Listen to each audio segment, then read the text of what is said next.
Let me introduce myself. My name is Abidatul Hoiro. You can call me Abida, and I'm come from management for the class. Oke, di sini di vlogku kali ini aku akan menjelaskan ke kalian tentang bab 2 dari buku Teori Pengambilan Keputusan, yaitu masalah dan keputusan. Oke, yang pertama ada gejala dan masalah. Apa sih gejala itu? Gejala adalah tanda-tanda kasat mata yang dapat dirasakan oleh panca indera tentang adanya suatu kondisi yang abnormal. Sedangkan masalah adalah sumber terjadinya kesenjangan antara kondisi yang dikehendaki dengan kondisi yang terjadi. Untuk subbab yang kedua dalam buku ini adalah diagram tulang ikan. Diagram tulang ikan adalah teknik yang sering digunakan untuk mengidentifikasi masalah dalam manajemen mutu yang disebut dengan diagram tulang ikan, yaitu berbentuk tulang ikan, di mana di situ akan dijelaskan tentang bagaimana cara pengidentifikasian masalah dalam suatu perusahaan. Yang ketiga ada YY diagram, yaitu memetakan gejala dan masalah sebagai sebuah diagram interaktif atau antar hubungan. Jadi di situ kita akan memetakan suatu gejala dan masalah yang telah kita identifikasi dengan diagram tulang ikan atau kita identifikasi dengan data-data lainnya. Dalam teori pengambilan keputusan ada model-model atau macam-macam pengambilan keputusan. Yang pertama ada model rasional. Model rasional mengasumsikan 4 hal, yaitu yang pertama ada pengambil keputusan bersikap rasional.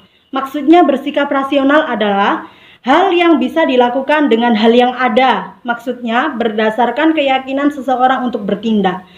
Jadi dia melakukan sesuatu atau mengambil keputusan dengan cara yang ada, dengan bertindak dengan sesuai kenyataan. Yang kedua memiliki pengetahuan yang tak terbatas dan informasi yang luas dalam konteks pemecahan masalah. Jadi, si pengambil keputusan harus mempunyai informasi yang luas dan pengetahuan yang tak terbatas. Yang kedua ada memiliki pengetahuan yang tak terbatas dan informasi yang luas dalam konteks pemecahan masalah.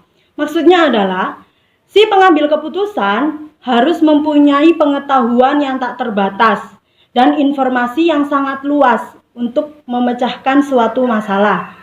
Yang ketiga ada mampu menghitung probabilitas atau peluang kesuksesan masing-masing alternatif dalam mengambil keputusan. Jadi si pengambil keputusan harus memanfaatkan peluang yang ada untuk mengambil keputusan.